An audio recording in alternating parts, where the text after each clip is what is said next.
एक बात याद रखिए, पर्सनालिटी लेसन ले रहे, पर्सनालिटी लेसन में से फर्स्ट इंपॉर्टेंट कंटेंट किसके ऊपर फोकस करते हैं आप? Personality test. कौन सा? Personality test. पर्सनालिटी लेसन पढ़ रहे हैं आप, पर्सनालिटी लेसन में आप फर्स्ट वन कौन सा फोकस करते हैं आप? Personality test. इसमें आकर कौन सा लेते हैं आप? प्रोजेक्टिव। और उसके बाद सेकंड वन क्या लेते हैं? Non projective. कौन सा लेते हैं? Non projective. ये फर्स्ट कंटेंट है। सेकंड कंटेंट में क्या आता है आपको? Defensive mechanism. यहाँ पर क्वेश्चन आने वाला चांसेस है, डिफेंसिव मैकेनिज्म। थर्ड कॉन्सेप्ट क्या है आपको? कॉन्फ्लिक्ट। क्या है वहाँ? कॉन्फ्लिक्ट में से क्वेश्चन आने वाला चांसेस है। और fourth one types of personality theories.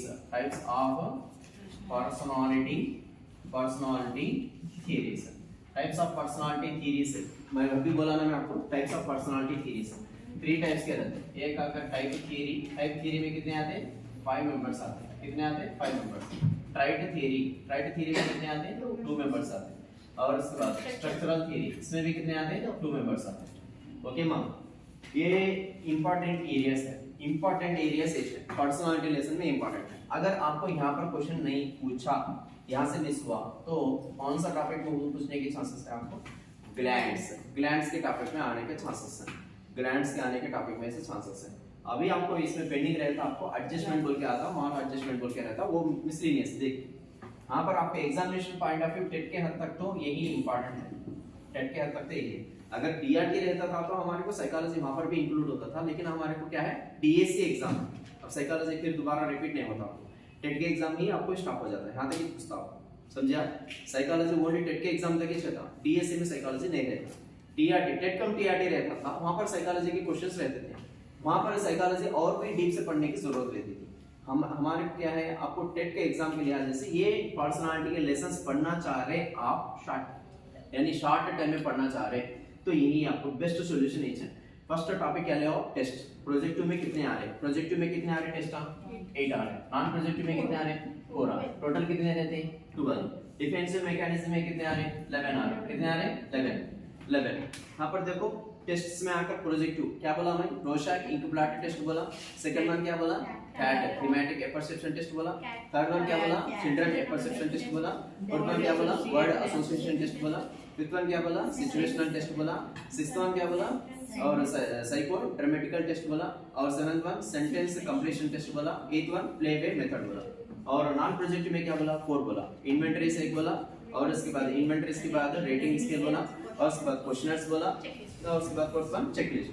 और यहाँ पर डिफेंसिव मैकेनिज्म में 11 आते हैं। कितने आते हैं? 11। रिप्रेशन, रिग्रेशन, और उसके बाद रिग्रेशन के बाद इसके बाद कंपेंसेशन के बाद क्या आता? आइडेंटिफिकेशन, और उसके बाद फैंटेसी। क्या आता वहाँ? फैंटेसी के बाद क्या आता? और उसके बाद रेशनलाइजेशन, और उसके बाद रेशनलाइजेशन के बाद प्रोजेक्शन के बाद विथड्रॉल के बाद क्या आता?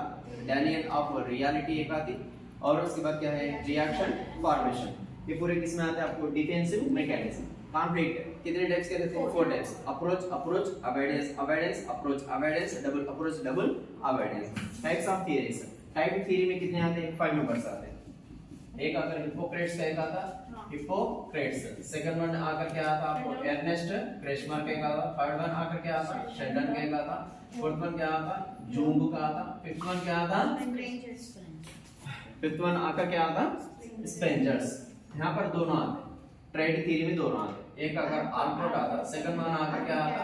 आरबी कैटिल आते। स्ट्रक्चरल में 2 आते, सिगमंड फ्राइड एक, एरिक एरिक्सन। सिगमंड फ्राइड में 2 आते, psycho analytical theory, sexual development theory. Erik Erikson का सोशल डेवलपमेंट थ्योरी। ये टॉपिक्स पढ़े, आपको अल्हम्दुलिल्लाह पर्सनालिटी में मैक्सिमम स्कोर कर सकते हैं। ये शॉर्टकट है। आपको लेसन बिफोर समझ में आने से पहले यही प्रोसेस को फॉलो करो, आपको पर्सनालिटी का लेसन इजी से क्रैक कर सकते हैं। कोई भी टेंशन लेने की जरूरत नहीं है। वेरी इजी एग्जाम है टेट का एग्जाम, घबराने की जरूरत नहीं है, कुछ भी टेंशन लेने की जरूरत नहीं है। साइकोलॉजी भी इजी कंटेंट है।